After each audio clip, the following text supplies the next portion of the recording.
Welcome everyone. That's all. How many are there? Let me see. 103 people at the moment for this session. Thanks for looking in. The topic for this session is nature and imagination. And we're delighted to welcome two eminent speakers, Rob Hopkins and Bridget McKenzie. Bridget McKenzie is founder and director of Climate Museum UK, a mobile and digital museum creatively stirring and collecting responses to the climate and ecological emergency. She's creative curator and consultant in regenerative culture as the force of hope in the face of the Earth crisis, and is dedicated to helping communities and cultural organizations grasp the reality of the crisis and react accordingly to change the world. Bridget has 30 years experience in running, developing and evaluating learning and digital programs in museums, heritage, arts and science, including at the Tate Gallery and the British Library. I'm going to hand over to Bridget now for her talk. Thank you very much, Bridget. Thank you, Rob. Hello, everyone. I think I'm going to complement Rob's wonderful talk by going in more detail into how our organisation, Climate Museum UK, enables more practice of the imagination in the face of the Earth crisis. So I'm going to share my screen now, but I just wanted to point out that I'm sitting in my little studio of Climate Museum UK in London, surrounded by props, and I just wanted to show you this one in particular before I disappear in sharing my screen. So for example, we collect and make all sorts of objects that are used for creative climate conversations, and that was just a banner about the imagination. But I'm just going to share my screen now and go into slide mode. Okay, present. So, oh, I'm at the last slide. Hang on a sec. I'm just going to escape and go to the top. Present again. Okay, so I'm going to talk about cultivating an echocentric imagination and what we do in Climate Museum UK to help with this. So I'll talk about what kind of museum we are, about being imaginative, about being echocentric. I'll also talk a bit about the concept of being Postopian, which is about how we think about the future. And then in conclusion, I'll talk a little bit about what is an echocentric imagination. So we are a mobile and digital museum that is stirring and collecting contemporary responses to the Earth crisis. So although we look back in time and enable people to think historically, and we look forward into the future, we are collecting and listening to people responding to the changing planet right now. And just for example, here's another prop. So we use objects in a very live and active way. So this is in the collection. It's a dump Trump mug, but I use it when I'm having Zooms and, you know, try and convey messages with it. So we're not like a normal museum collecting for a long history, you know, putting things in boxes and only to be touched with gloves. We're a team of creative people. So more than being a building with objects, we're more about the people that run it. Based in the UK, we're all passionate about the planet, and we produce and gather art, objects, ideas, games and books. I've got 200 books around me. part of my background is working in the Tate. The other part was working as head of learning at the British Library. So I'm very much into that intersection between books and images, books and art. So we use these things in activations that help people play, make, think and talk about the Earth crisis and open up their imagination. And you can see we've got 6 principles here: planet kind, intersectional, compassionate, holistic, participatory, and Postopian is really the principle that is about being imaginative, and I'll come to that in a minute. So what we do is we run workshops and pop-up displays. We also do online collecting projects and campaigns. We run training for organisations in how they might engage with people around the Earth crisis. We don't run sustainability training. We're very much about how to engage with people. We're open to partnerships to develop projects. And one of our tools is a print it yourself exhibition. So rather than travelling on transport, we provide resources that people can print themselves and to put up displays in their own venues. We are our story of change is geared around the medicine wheel, which is thinking about the dimensions of life in terms of mental, physical, spiritual and emotional. And so we think about how we might achieve change. We're aiming to change systems, to shift values, to and then looking back at the past, we're hoping to encourage people to think about justice and to make reparations. And that's essential for then looking forward to the future to create a more just and sustainable future. I'll just let you see the other points on the compass. I won't read through them all, but I just want to point out the importance of honouring Earth and ancestors, connecting to all beings and supporting grief. And these are areas maybe that museum programmes tend not to venture into. They tend not to venture into these more spiritual areas of work. I'm not saying they don't have the potential to, but they might not use those languages. They might not say that spiritual goals are important to them. I have a sort of creed. I have to just sort of quickly run through some of this. So we don't just deal with climate. Climate is a big factor, but we really want to talk about the connections between climate and other dimensions. We are in an Earth crisis that includes both a climate emergency and an ecological emergency, and they're entwined. So COVID-19 is not a separate thing. It shouldn't really be diverting us away from the Earth crisis because it has arisen from the ecological emergency. We say that the carbon footprint is only a part of your ecological footprint. Climate mitigation is important, but we also have to adapt to the Earth crisis. So I won't read through the rest, but it's really about understanding that our work is about expanding the imagination or expanding the frame so that we're not limiting our thinking about climate as a technical or carbon related issue. It's all about justice and health and also there isn't an argument. There shouldn't be an argument. If you look at the last point here, modelling change in your own realm and catalysing and demanding change beyond it, there shouldn't be an argument about whether climate action is about personal small actions or whether it's about systemic political change. It's about both. So we have to imagine all of these things and more. So we are, as a team, as a museum, we're a community interest company and we're a team of activists and artists who work across the UK. So we are a distributed, placeless museum in a way, but we do, the benefit of that is that we can work with our communities in places and it reduces our footprint because we don't have to travel. I work a lot in my locality of Lewisham.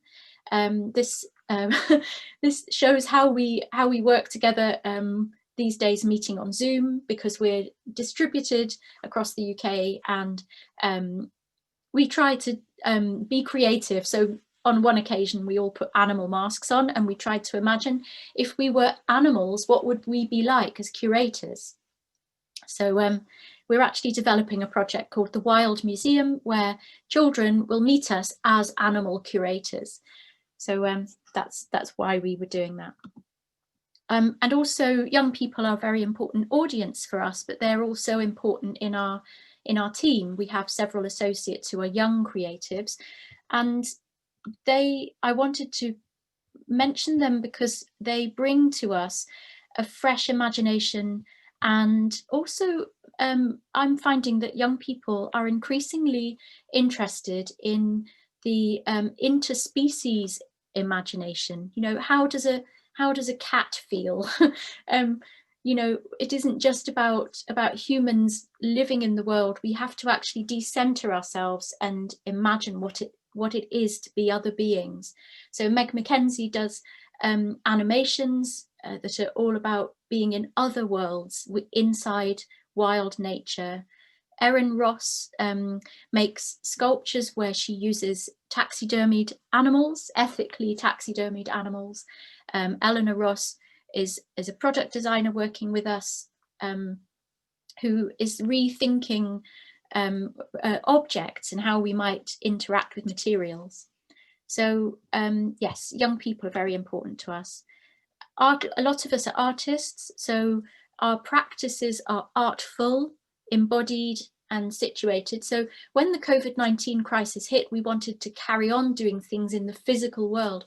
So we ran a week of acts of tree kindness. And so we gave people lots of ideas of how they might go out on their walks every day during lockdown and care for trees. And also, being imaginative is not just about imagining the kind of wonderful solutions that Rob was talking about, but we also have to imagine how other people feel, how people feel in the global south, who are affected primarily, who are affected more than we are by the earth crisis. We have to imagine how trees and plants feel. We have to imagine how people feel when they've lost nature that they love. This is the maybe already famous image of somebody grieving the loss of a tree due to HS2. So we run projects where we encourage people to express their experiences, to share their stories of living in a time of extreme weather. And we use objects and art to help people express their climate emotions. We're talking with psychologists about how people feel, how they might develop more productive emotions and what their coping strategies might be. But we think it's really important to help people simply express their emotions and sit with them. And so using art, very simple art activities to do this. And so just moving on to this idea of being Postopian. So this is an example of a project, a film by The Intercept, which is a message from the future. I'm sure Rob has seen this. It came out last week, I think.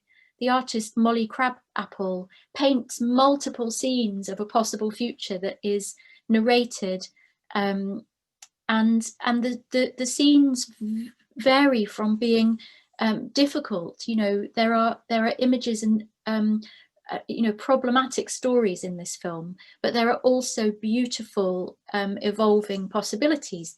So being Postopian is about widening the cone of the possible future. This is a classic way of imagining or seeing the shape of the future. It's called the Voros Cone, and the widest extent is the possible. But in a time of Earth crisis, the possible is much wider than this. It's much worse, and it's much potentially better than this. So our activities are really trying to get people to expand the cone of the possible future. And people, so being Postopian is the most imaginative you can be. And we hope that this would help people overcome arguments between whether the future is dystopian or utopian. So just moving on briefly, and I'm not timing myself, which is probably a mistake. I think I have 5 minutes left. Being echocentric. So this is a familiar diagram, but it's a really good image to show that echocentric is actually about being a part of nature, knowing that we are nature and not dominant over it. It isn't denying the needs of humanity. And I like this quote from Beth Savin on Twitter. Hey, what if we acted like the world was an interconnected whole? So being echocentric is not just about how we think and imagine, it is actually about acting. We have to act like the world was interconnected in order to encourage people to imagine that it is. So we have to model that interconnection. And of course, we've got the Sustainable Development Goals, and most people imagine them as they appear on the left in these separate logical boxes. But what if we could rethink them so that we frame them more echocentrically, with the biosphere goals much more important and fundamental? So this is another extension of our medicine wheel framework. And this is a list of ways that are showing how we are separated from nature, how we've become separated from knowledge of materials, from our observation of weather, from our concept of common ownership of land, separated from our ancestors, separated from an understanding of the connection of all beings and elements. And you go around the wheel and there are many other types of separation. And so our education approach, our approach in working with people, is towards connection, reconnection. So for this, we need not just eco-literacy, that's a familiar term you might have heard of, but we need eco-capacities. So capacities is broader than just literacy. We need, in education or in our cultural programs or in our spiritual work, we need to work with people to re-establish that connection, working around these domains of literacy, of science, of our bodily skills, like the image of those young people watering plants, of our ability to make and imagine and construct things, our ability to know the traditions and rituals of people, and really to cultivate a holistic understanding. So my understanding of spirituality is that it is a practice of holistic understanding. And also another way of seeing it is that we are here's a matrix way of seeing it, where there's the anthropocentric history. You know, we've been really geared to being very human-centric. And we've been very, very logical and denotative or mechanical. So most of society, education and work are up in that narrow corner. Environmental science and climate campaigning is moving across to the echocentric world, but still very logical. The arts and culture are in that heartfelt space of being very poetic. But what if we all moved together? What if we all connected together and moved more across to that echocentric and poetic imaginative corner? So let's cultivate an echocentric imagination together, working across beliefs, across our disciplines, to, well, declare emergency. I forgot to mention I'm involved in Culture Declares Emergency, a new movement of arts and culture declaring a climate and ecological emergency. And when you declare emergency, you don't just rest with the statement, you take action to stop harm and help communities adapt to inevitable continued harm. We need to think as nature. We need to engage with body and emotions before we can start really imagining and using our minds. And we believe it's important to use objects and imaginative means for open-ended conversation between communities. So that's the end of my talk. I hope I haven't talked too long, and here are some contact details